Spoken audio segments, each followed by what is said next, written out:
Assalamualaikum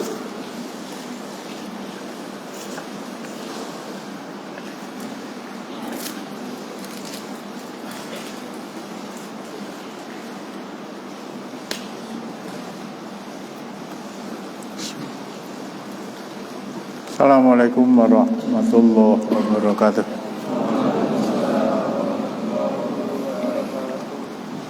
Innal hamdalillah nahmaduhu wa nasta'inuhu wa nastaghfiruhu wa nastahdihi wa natubu ilaihi wa na'udzu billahi min syururi anfusina wa min sayyiati a'malina may yahdihillahu fala mudilla lahu wa may yudlil fala hadiyalah wa asyhadu an la ilaha illallah wahdahu la syarikalah wa asyhadu anna Muhammadan abduhu wa rasuluh.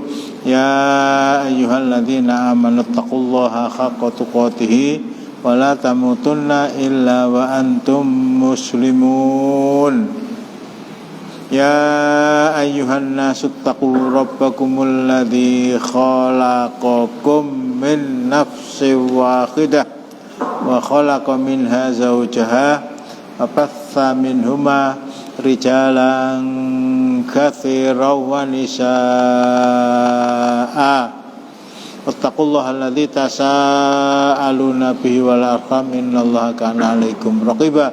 Ya ayyuhalladzina amanu taqullaha wa qulu qawlan sadida yuslih lakum a'malakum wa yaghfir lakum dzunubakum wa may yuti'illaha wa rasulahu faqad faza fawzan 'azima.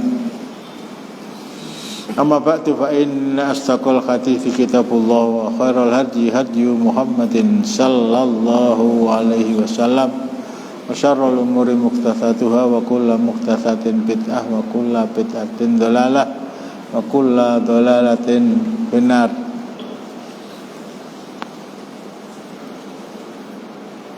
Saya tambahkan sedikit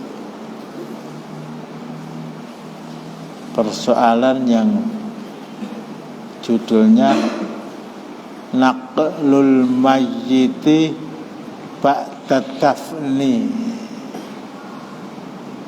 memindahkan jenazah atau menggali jenazah setelah dikubur untuk dipindahkan ke tempat lain.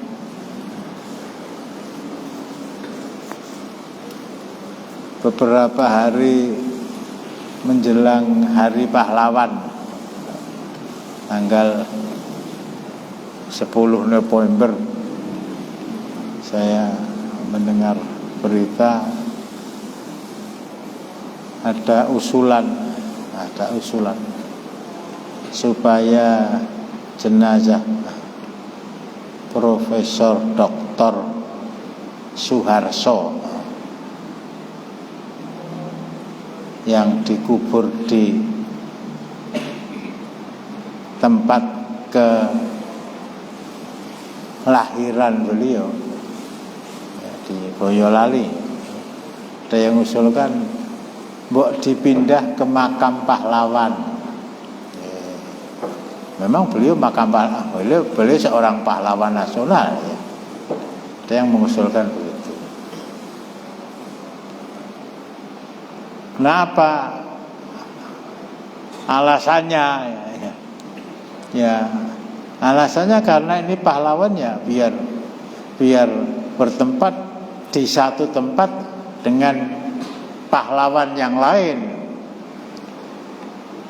Ini kalau urusannya dengan kuburan itu bukan siapa yang ada di samping saya itu harus sederajat dengan saya di dunia, tetapi harus orang yang sama nilainya di sisi Allah Subhanahu wa ta'ala. Kata saya mendengar riwayat ya, Nabi Yusuf itu pindah, taruhlah dari Palestina ke Mesir karena dijual sebagai seorang budak kecil dan akhirnya besar di sana dan akhirnya menjadi pembesar di sana. Bahkan termasuk bapak beliau Nabi Yakub alaihissalam. Itu saya dapatkan di dalam Al-Fiqhul Islamiyyu wa Adillatuhu, tulisan Dr. Wahbah Az-Zuhaili. Jenazah kedua beliau itu digali, kemudian dibawa ke Baitul Maqdis agar bercampur, artinya menyatu, berbaur dengan para nabi yang lain. Nah, tentu saja sebelumnya ada Nabi Ibrahim, ada Nabi Ismail, ada Nabi Ishak dan seterusnya dan seterusnya. Ini pemindahan yang seperti ini diperbolehkan. Cuma riwayat ini benar apa tidak, tapi kok yang mengangkat seorang ahli fikih yang kitabnya hari ini banyak dibaca orang, bahwa kuburan para nabi dan para rasul, kalau saya berbicara para nabi dan para rasul, kita jangan tolong mas klambi abang mlebu mriki napa metu kono nggone wong wedok mun ndak sampean bagus dhewe.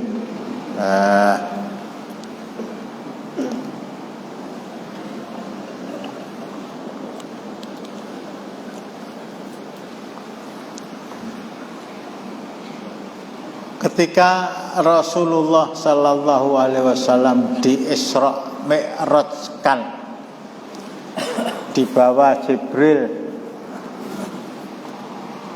dengan naik buraq dari Makkah, dari Masjidil Haram ke Masjidil Aqsa. Kemudian buraq ditambatkan di sana, Rasulullah turun, kemudian masuk ke Masjidil Aqsa.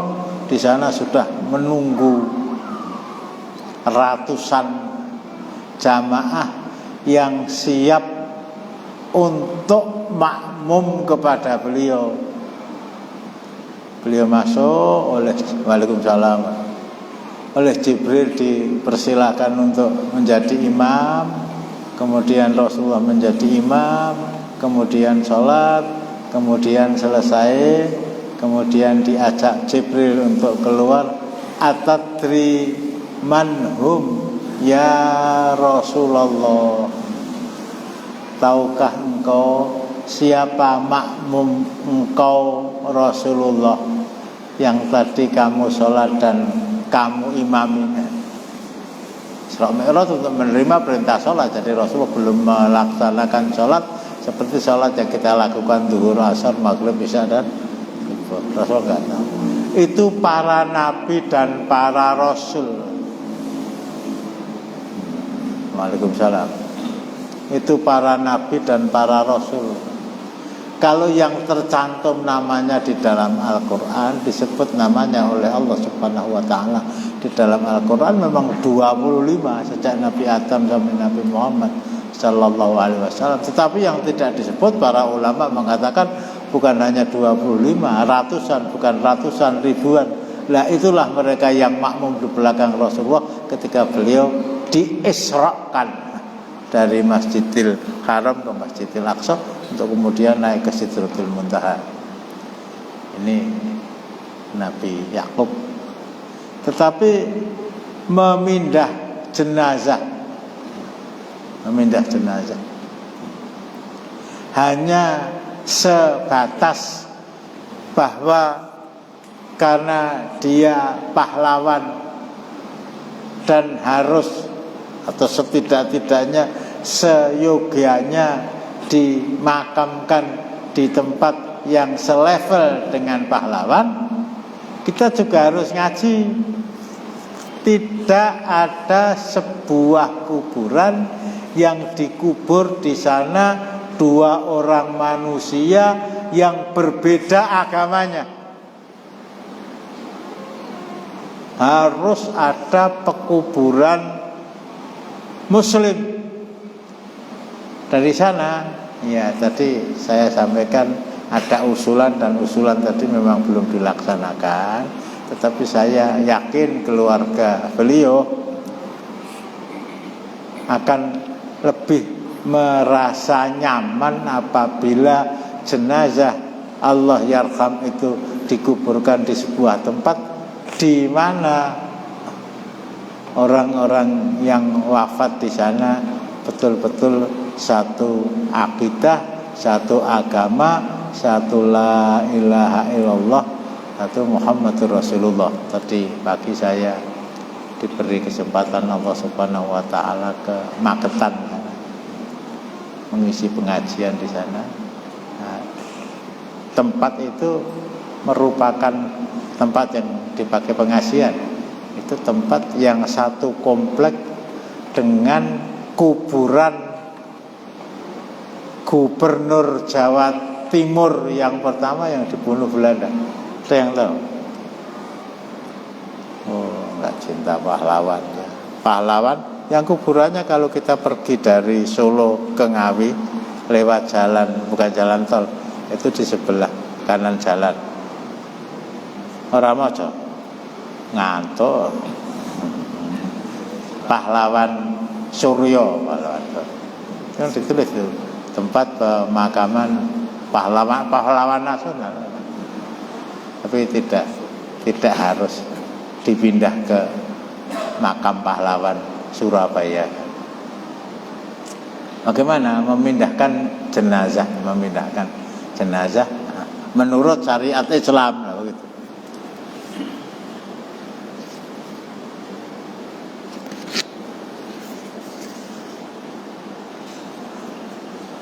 Judulnya tadi ya, naqlul mayyiti ba'da tafni, memindahkan jenazah setelah dikubur.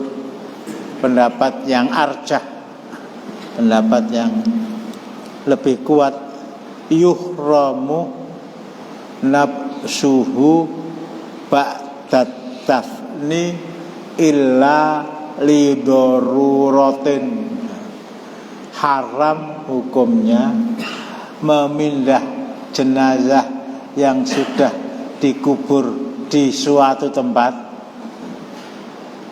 kecuali berkaitan dengan masalah yang sifatnya darurat.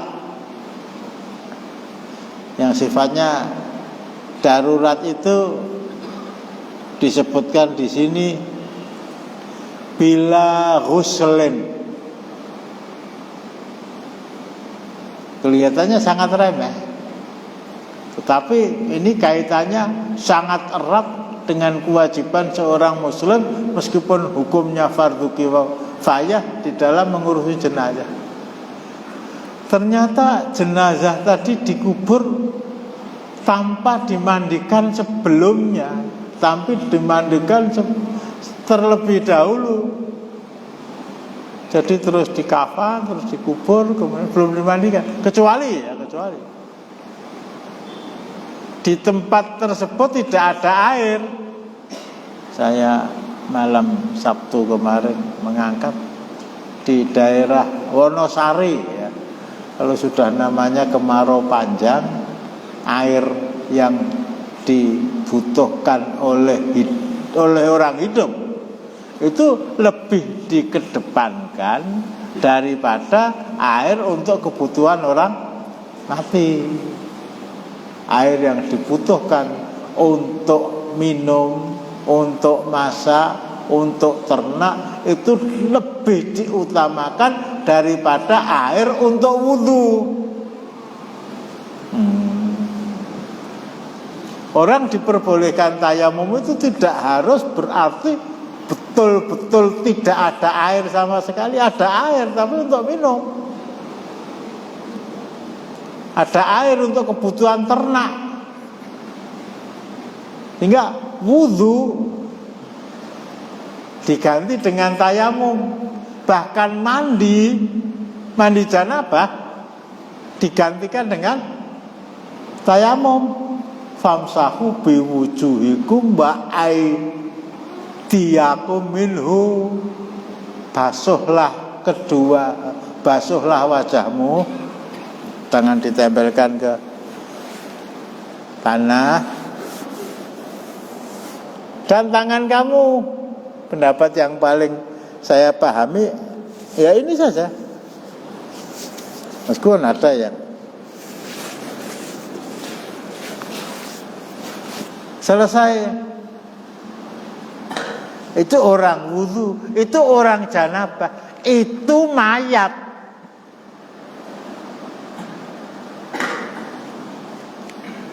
Ya, orang sakit nggak boleh, orang sakit ya. Tadi saya ditanya, saya ini harus cuci darah. Saya ini harus cuci darah.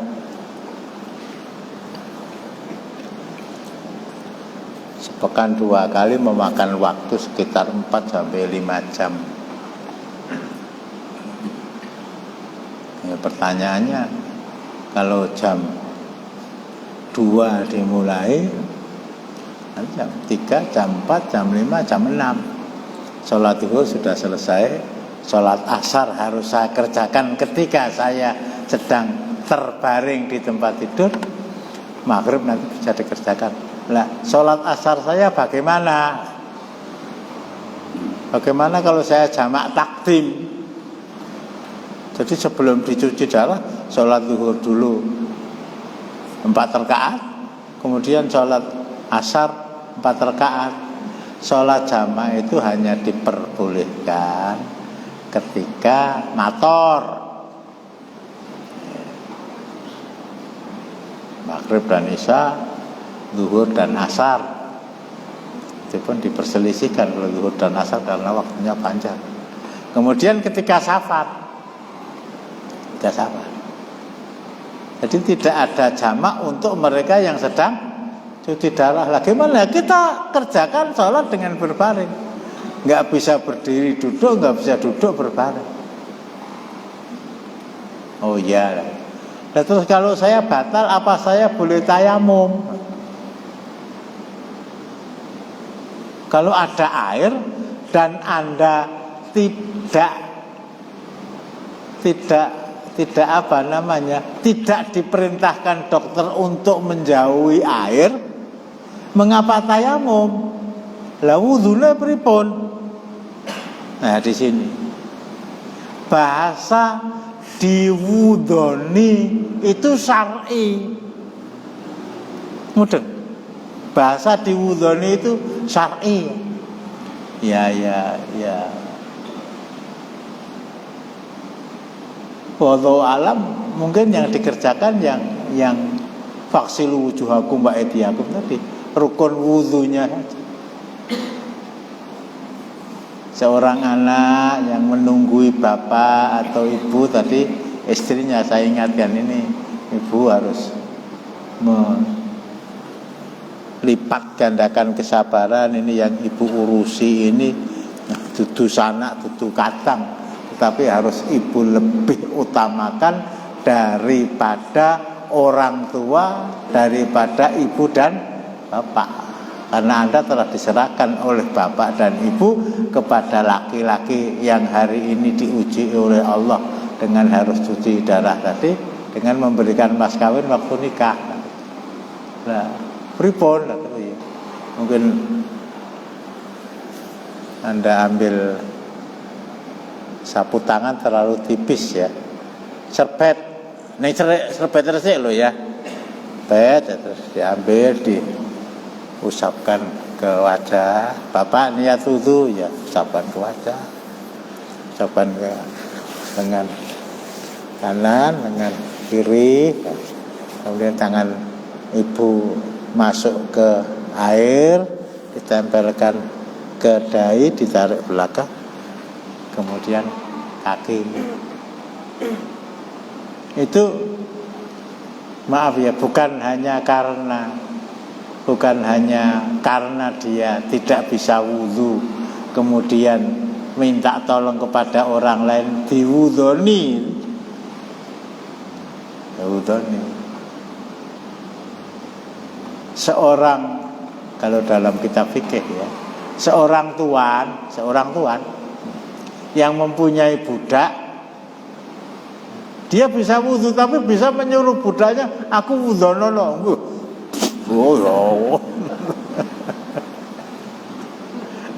Ya kalau mado memasukkan air ke dalam mulut kemudian dikeluarkan lagi, ya dia sendiri ya.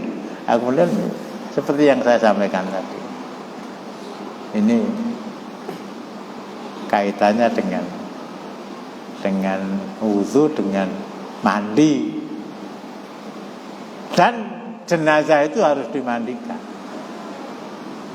Dalam arti air berlimpah, mungkin karena kurang taunya seseorang, akhirnya dikafani, bahkan tidak dikafani, akhirnya dikubur. Akhirnya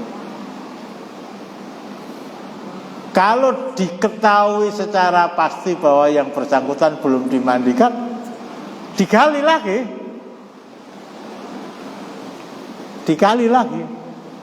dikeluarkan lagi, dimandikan lagi, dikafan lagi, disolatkan lagi, dan kembali dibawa ke kubur. Ini yang pertama.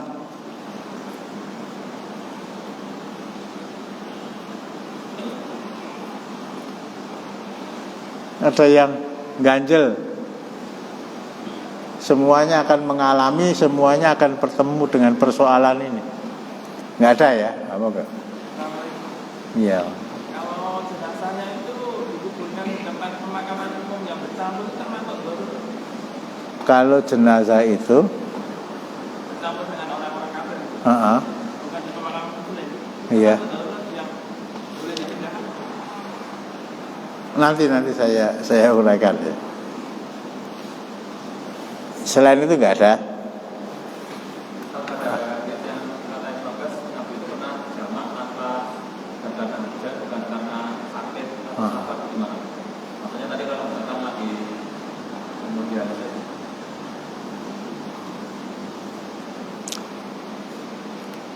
Ini kalau sekarang namanya pengajian gitu ya.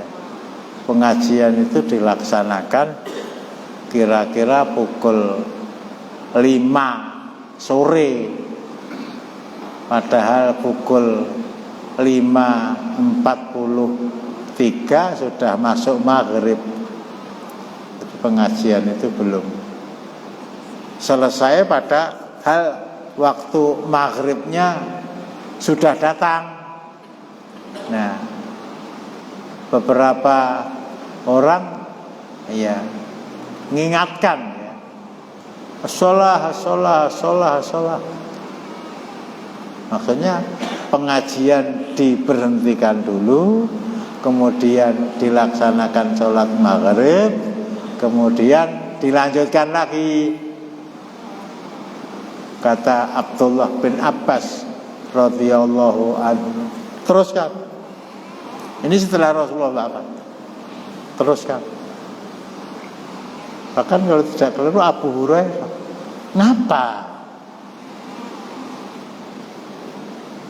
Saya pernah melihat Rasulullah, ngalami bersama Rasulullah seperti yang ditanyakan oleh Akhi Yusuf tadi.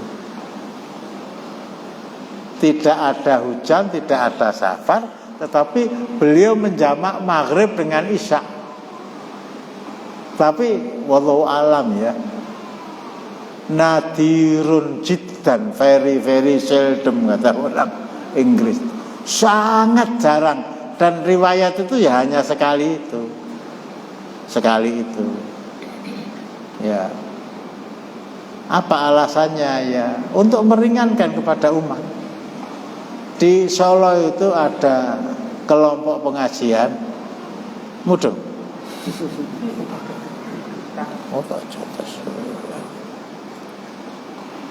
Itu mengadakan pengajian, yaitu nyat mbuh jarak mbuh ora gitu ya. Jam 5 terus adzan maghrib ya terus.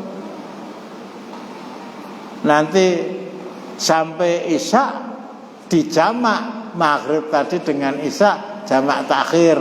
Lah, itu berarti jamak lengganan. Iya, saya dapati yang saya lihat ya di antara Simo dan Pondok Darussahadah itu ada sebuah komplek pengajian MMA. Kebacut muni MIB aku. Ya MTA misalnya.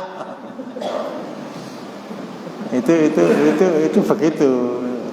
Ya, saya tidak paham dengan alasannya, tapi kalau ditanyakan Rasulullah pernahkah melaksanakan sholat jamak tanpa ada safar dan hujan, jawabannya iya, dan itu diriwayatkan secara sahih hanya sekali begitu. Yang lain mungkin yang pernah baca di dalam kita itu karena adanya masakoh itu jamak. Masakoh itu begini, saya ambil contoh ya. Jadi seorang yang sudah uzur karena tua, sholat itu berat sekali. Artinya berat. Anak itu harus mengingatkan, bapak ini sudah zuhur, ibu ini sudah zuhur, ayo kita sholat. Masih sadar. Tetapi kalau sholat itu tidak dituntun oleh orang lain, dalam hal ini anak, kadang-kadang ngelantur. Jadi ruko itu meneng wae. Ya karena usia ya. Anak yang mimpin, yang nuntun Allahu Akbar, Allahumma ba'id baini wa bain. Ojo alon-alon kesel yo. Bismillahirrahmanirrahim. Alhamdulillahirabbil alamin. Dia membaca, orang tua menirukan dalam keadaan sadar. Itu pun kalau 4 rakaat orang kuat. Dalam arti pikirannya sudah ke sana-sana. Ya sudah. 2 rakaat qashar dijamak dengan asar juga qashar. Itu ada pendapat sebagian dari ulama Syafi'iyah. Dalam keadaan masakoh itu seperti itu. Salah satu di antaranya. Ada kemungkinan begitu. Sudah ya. Itu rampung belah itu. Yang kedua, ternyata dia sudah dimandikan, dia sudah dikafani, sudah disolatkan, sudah dikubur. Pakaian yang dipakai tadi, kok pakaian ya? Kafan yang dipakai untuk mengkafani itu milik orang lain, orang nembung. Ghasab, punya orang lain, belum minta izin.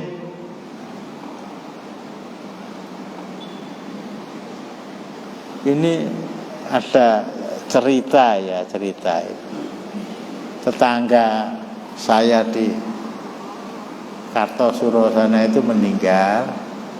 Kemudian suasananya suasana hari Ahad, mencari kain kafan itu sulit, toko-toko pada tutup, yang pasar ya tutup. Akhirnya ada salah seorang adik saya itu pekerjaannya membuat konveksi pakaian. Nah, dari sana ada kain putih, ya, butuh rong pis ya, yang akhirnya nembungnya ya pinjam. Ya tuku ning suasananya sedang semrawut sehingga belum sempat untuk membayar. Sudah diambilkan, butuhnya berapa, akhirnya dimandikan, akhirnya dikafankan, akhirnya disolatkan, akhirnya dikubur. 1 hari, 2 hari, 3 hari. Sing duwe bakal yo ngantu-antu ragate ta ya ditendi nek jare tuku kok ora dibayar-bayar. Sampai sepekan, sampai 10 hari. Keluarganya itu ngimpi pocong aku kayak copoten. Kafan saya itu kamu copot. Jupuken wis ora usah dikafani ya ora apa-apa. Lah keluarganya bingung. Kok mimpi kaya ngono? Innalillahi wa inna ilaihi raji'un. Ya enggak, saking repotnya ya. Saking repotnya. Kain kafan yang dulu dipinjam dalam bahasa utang itu urung disaur. Wis kono ndang disaur. Ini menyimpang. Dalam artian Allah tidak rela kepada seorang muslim yang mati mudah-mudahan husnul khotimah kok dikafani dengan kain utangan tur ora dibayar tur janjane duwe duit gur sebab lali lah di sini. Kalau memang itu barang apalagi barang ghosopan itu diambil tanpa izin, meskipun kata orang pondok biasanya ulima ridho'uhu, diketahui kerelaannya. Saya sering ya dulu ketika di Jogja itu ya namanya sekolah,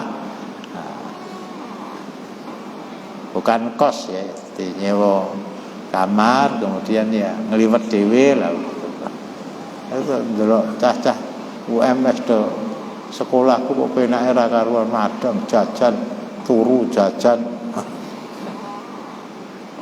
Itu biasa. Jadi saya sudah siapkan makan untuk makan pagi, makan siang. Jam 10 teman saya itu datang, di kamar saya ada nasi terus dipangan, terus baru kuwi diliwet keneh.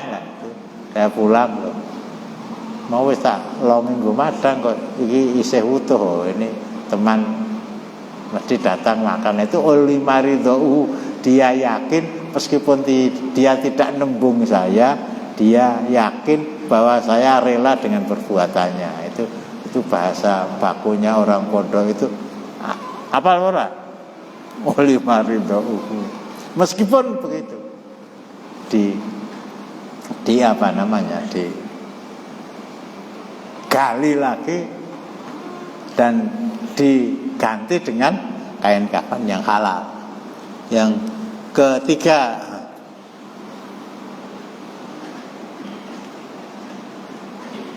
waqa'a malun.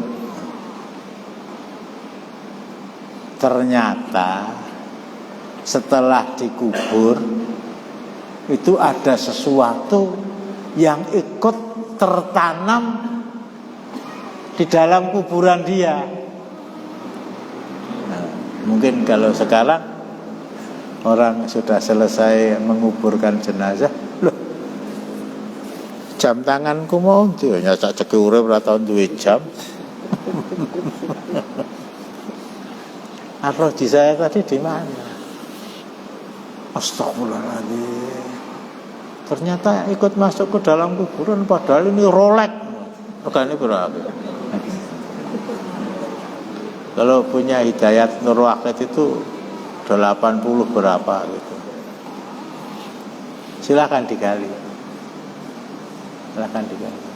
Seorang pemuda yang merantau, di dalam tafsir Al-Jami'ul Bayan li Ahkamil Quran tulisan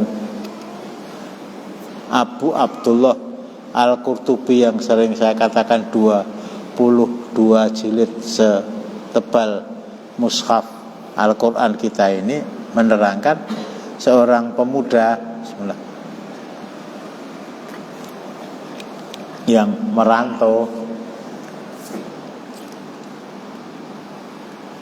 diberitahu oleh ibunya, wallahu alam itu tempatnya jauh, diberitahu oleh ibunya, kamu begitu mendengar berita ini segera pulanglah, adik perempuan kamu sakit. Akhirnya atas perintah orang tua dia pulang, dan beberapa saat, beberapa hari lah setelah ketemu dengan adik itu, adik tadi meninggal. Ya, seperti biasa ya, dimandikan, dikafankan, disolatkan, dikuburkan. Yang memandikan jenazah perempuan itu ya kaum wanita, yang memandikan jenazah laki-laki itu ya kaum laki-laki. Bahkan fatwanya Syekh bin Baz, Abdullah bin Abdul Aziz bin Baz rahimahullah, seorang bapak tidak diperbolehkan memandikan jenazah anak perempuan yang usianya sudah di atas 7 tahun.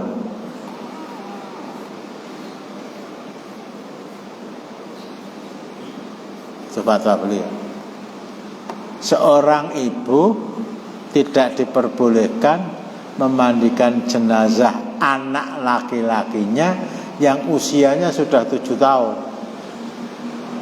Jadi ya namanya emosi keagamaan tanpa dalil dalam rangka birrul walidain. Saya itu sudah besar, bahkan sudah berkeluarga, bahkan sudah beranak, bahkan sudah bercucu. Saya yang akan memandikan jenazah ibu saya, ya birrul walidain itu tidak bisa diwujudkan dalam bentuk emosi.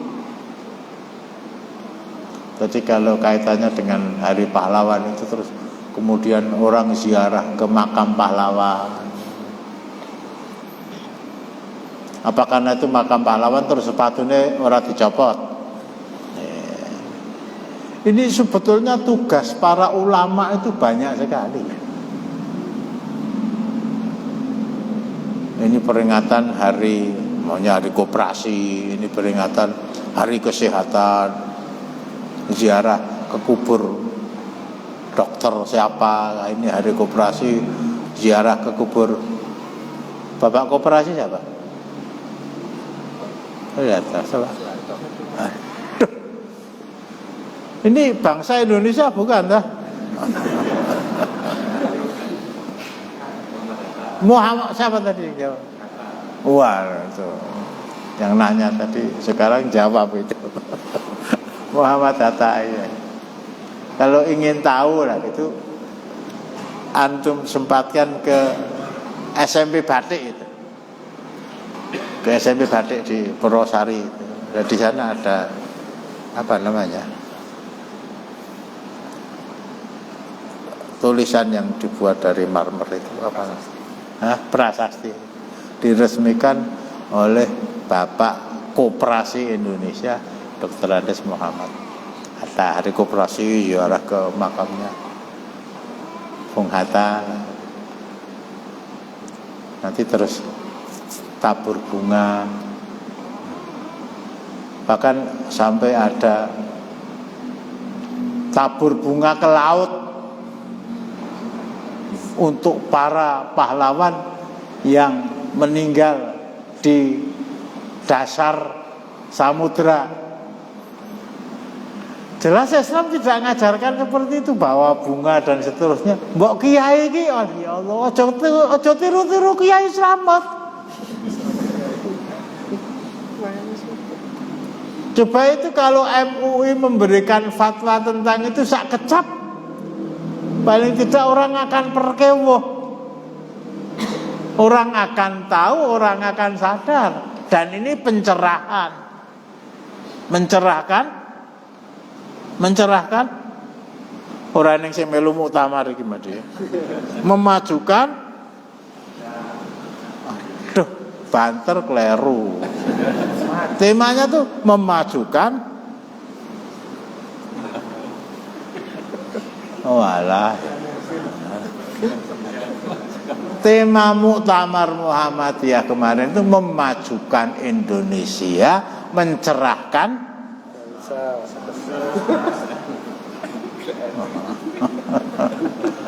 Oh, yes. Memajukan Indonesia, mencerahkan semesta. Aku ya apa loh?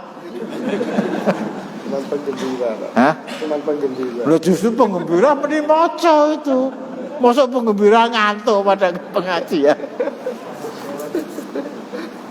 Itu Masya Allah ya, suara ulama itu alangkah. Iya, Majelis Ulama itu sudah memutuskan tentang haramnya hukum bank. Saya sudah sejak difatwakannya larangan hukum bank, saya talak 3 dengan bank. Itu diumumkan di radio, di televisi, di koran-koran. Orang banyak itu yang terperangah. Loh. Tapi ya karena tidak ada. Tabur bunga di laut itu terus.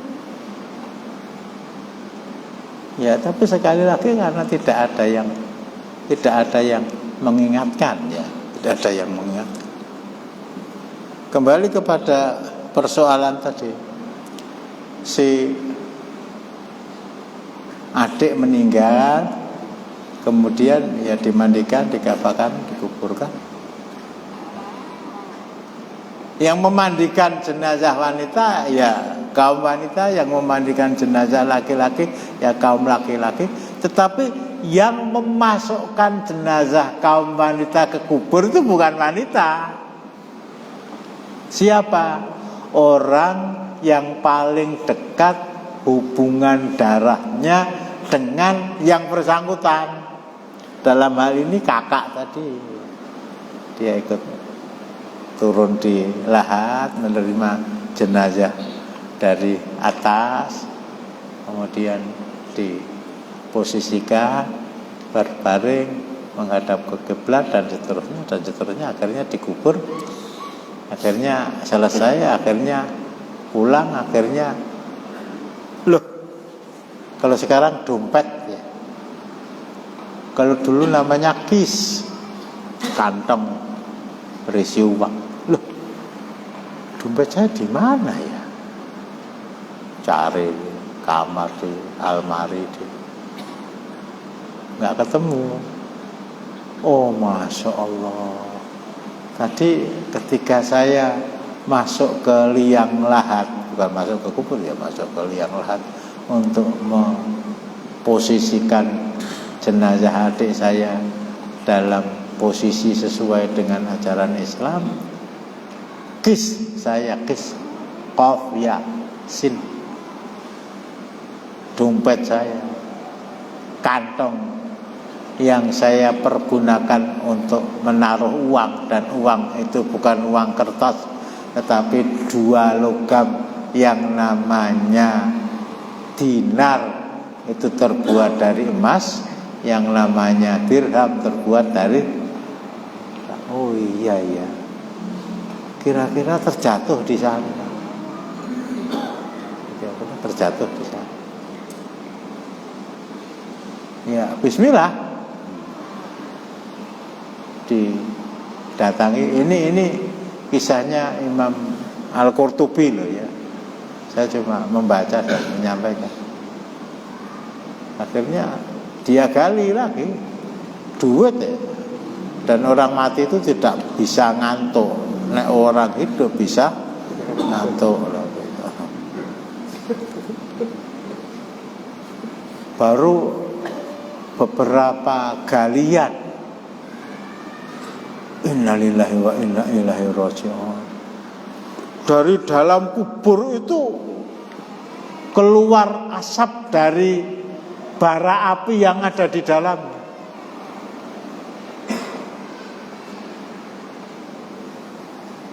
Saya pernah juga ditunjuki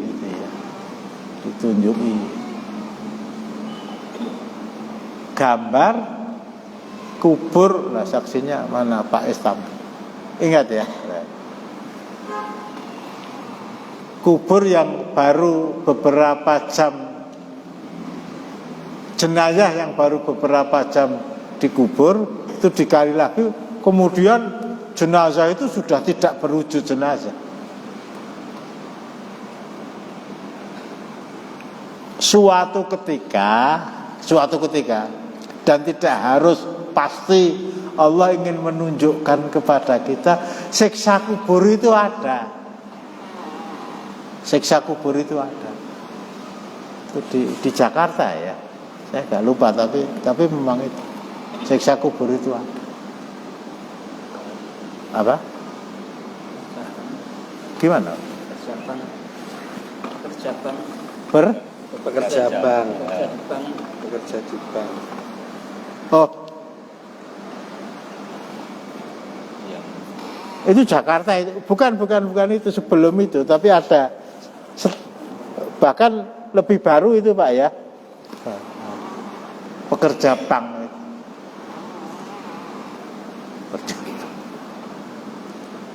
Malah saya ya harus komentari sedikit ya.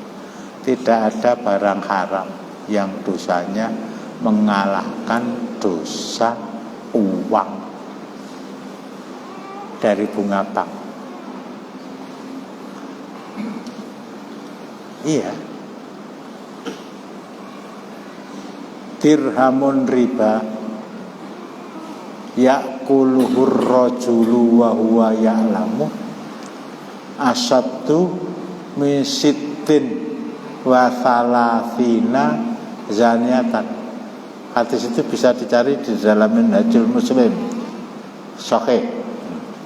1 dirham uang riba, jadi uang perak tadi saya katakan, nilainya nggak sampai 1 juta yang dimakan oleh seseorang. 1 dirham uang riba yang dimakan oleh seseorang, padahal dia tahu itu bunga bank.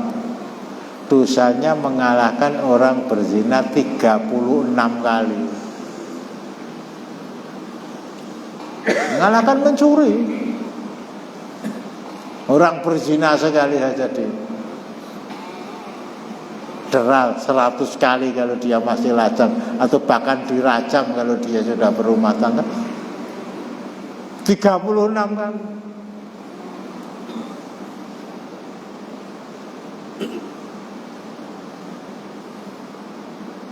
Arifah salah satu wasab unababan aisaruha ayazniyar rajulu ummah.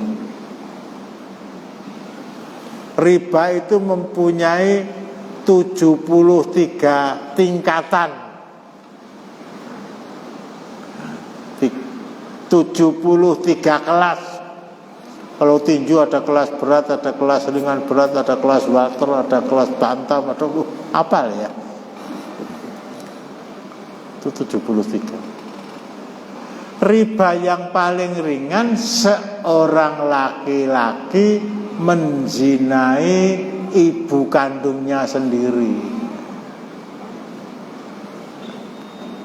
Nah, kesana. Sehingga kalau Allah suatu ketika, dan tidak matematis, bahwa orang yang melakukan perbuatan riba, makan riba, bekerja di sana, itu mesti seperti itu, tidak.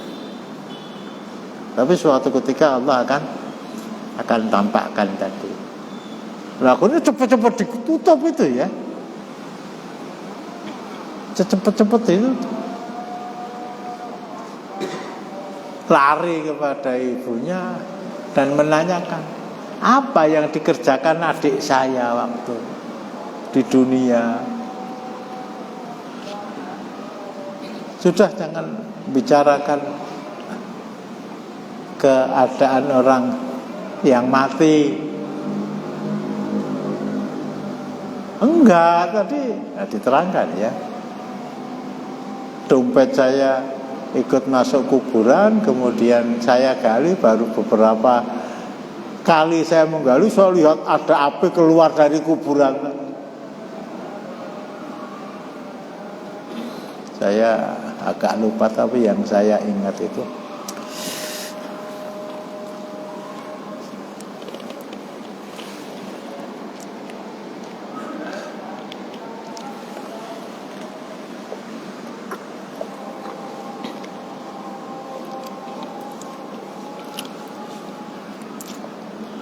salah satu di antaranya, adik perempuan kamu itu kalau malam hari senang keluar rumah dan menempelkan telinganya ke pintu tetangga karena ingin mendengarkan apa yang dilakukan oleh tetangga di dalam rumah tadi. Dosa ya, tapi tidak dosa terbesar itu. Yang lebih besar banyak. Tetapi Allah tunjukkan salah satu di antaranya. Sekali lagi, kalau bukan Imam Al-Qurtubi yang mengangkat, saya juga tidak berani.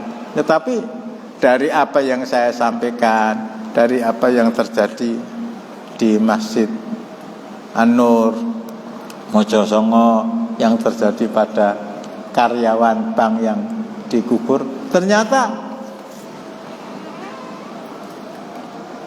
azab kubur itu ada. Ternyata azab kubur itu ada dan mengerikan. Saya lanjutkan.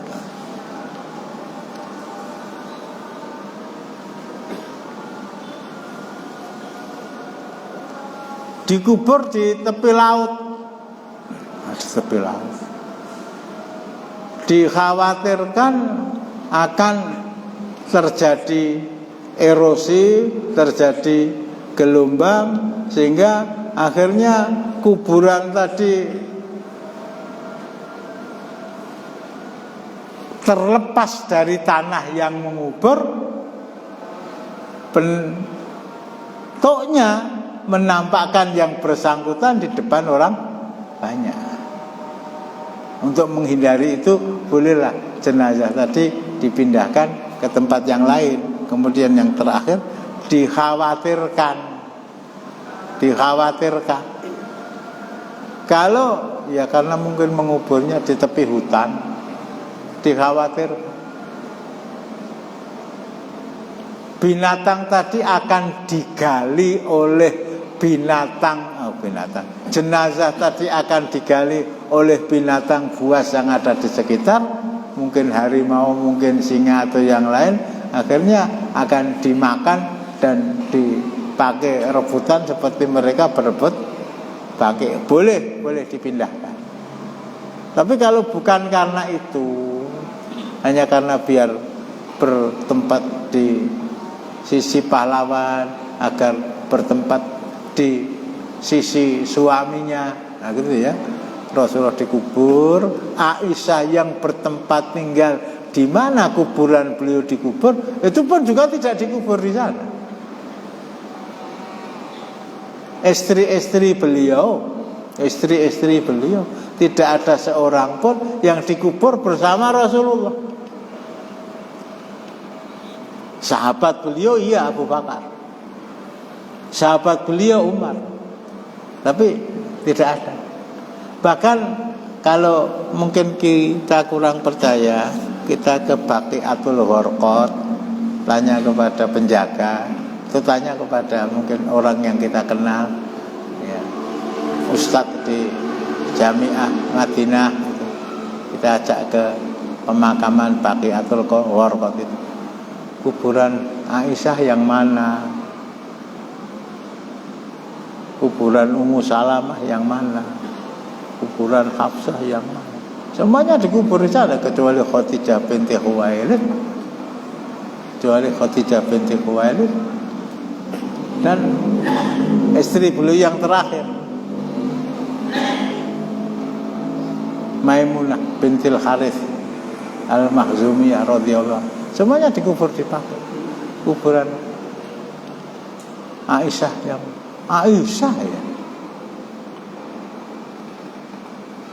Wallahu alam, apakah mereka tidak tahu? Tapi yang jelas tidak ada tulisannya, itu tidak ada. Jadi kalau orang ziarah ke kubur Baqi itu apa ya, orang ngaji ya? Apa ya, orang ngaji? Enggak ada satupun batu nisan yang ditanam di sana, enggak ada satupun tulisan ini kuburan Ummul Mukminin. Bahkan di Makkah orang mengatakan Khadijah binti Khuwailid itu dikubur di Ma'la, tapi orang datang ke sana ya enggak ada tulisan Khadijah itu ini. Hingga kita tidak heran ya. Kita tidak heran. Kalau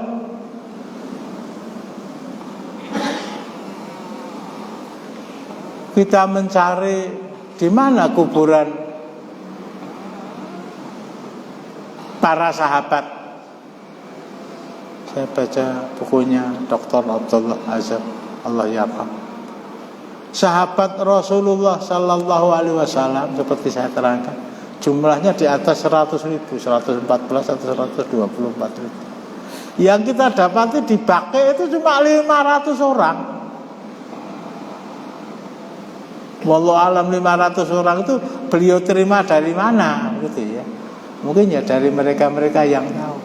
Tapi masalahnya di satu sisi tidak ada papan nama yang ditulis di sana nama-nama mereka. Terus sisanya yang 100.000 lebih itu dikubur di mana? Tidak dikubur di sana. Seperti para nabi dan para rasul pada umumnya lahir, hidup, dan wafat di tempat yang berbeda. Lahir, hidup, dan wafat di tempat yang berbeda. Kita ambil contoh Rasulullah. Lahir di Mekah, dibesarkan di Mekah, beranak pinak di Mekah. La uqsimu bihadzal balad wa anta khillum bihadzal balad wa walidi wa ma walad. Kamu beranak pinak di sini. Anak-anak kamu semuanya lahir di Makkah kecuali Ibrahim. Tapi beliau hijrah. Para sahabat hijrah. Hijrahnya bukan dalam rangka menyelamatkan dunia, tetapi hijrah meninggalkan dunia menyelamatkan akhirat.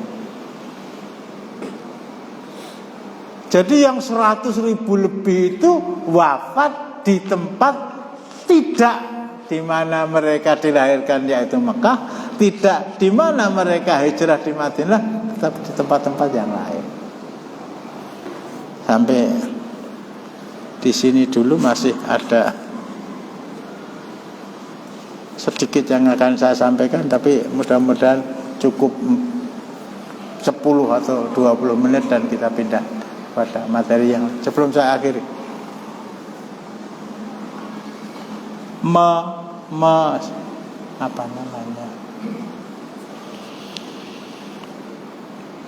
Mengagungkan jenazah dan kubur di atas tuntunan Islam itu memang harus kita pahami, harus kita amalkan, dan kita jelaskan kepada orang banyak. Ini kuburan, kita harus hormati mereka. Untuk itu kita nggak boleh masuk ke kuburan dengan memakai alas kaki, nggak pakai alas kaki. Nah, tapi kan kami bawa bunga, yang mati itu nggak butuh bunga.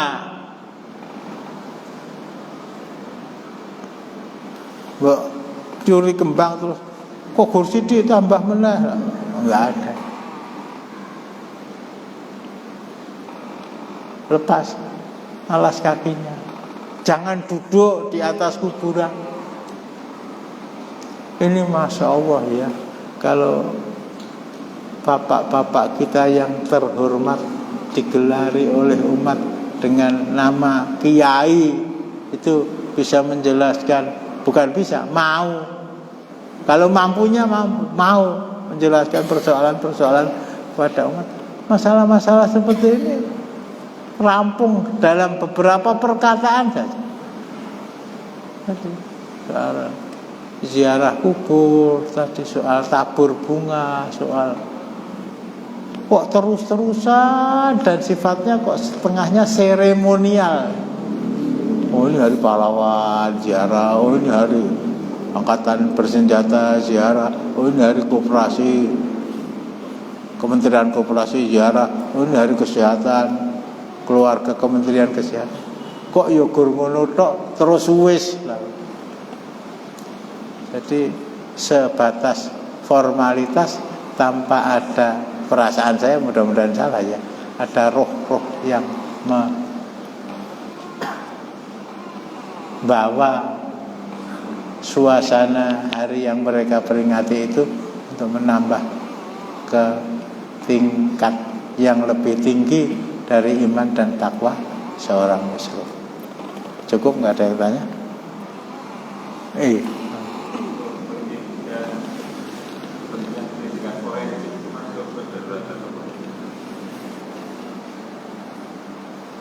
jelas itu lebih penting lagi ya. Jelas itu lebih penting lagi, meskipun di sini tidak dijelaskan suasana yang hanya terpagari oleh nilai-nilai syar'i, sementara masalah yang penjenengan tanyakan tadi kan belum masuk kepada pemahaman para ulama waktu itu, begitu ya. Mereka bukan tidak mau tahu, tetapi memang belum sampai kepada masalah itu. Jadi umpamanya kalau saya malam Sabtu kemarin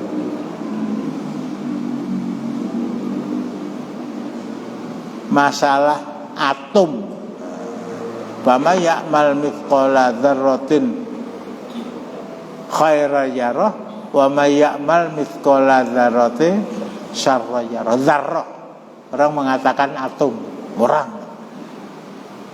Syekhul Mufassirin Ibnu Abbas orang mudeng atom itu, kok atom, kacang atom ya orang mudeng. Apa kata beliau? Dzarrah itu semut kecil, makhluk yang paling kecil di mata beliau. Ketika ayat ini diturunkan, itu semut yang luwih cilik rene. Padahal atom itu makhluk Allah yang paling kecil. Dari sana beliau menyebutkan atom itu dengan makhluk kecil, dzarrah itu dengan makhluk kecil. Termasuk umpamanya digali untuk diteliti secara dari sisi kesehatan, dari mereka belum pernah membayangkan ke sana, sehingga tidak memasukkan menggali untuk itu diperbolehkan. Demikian.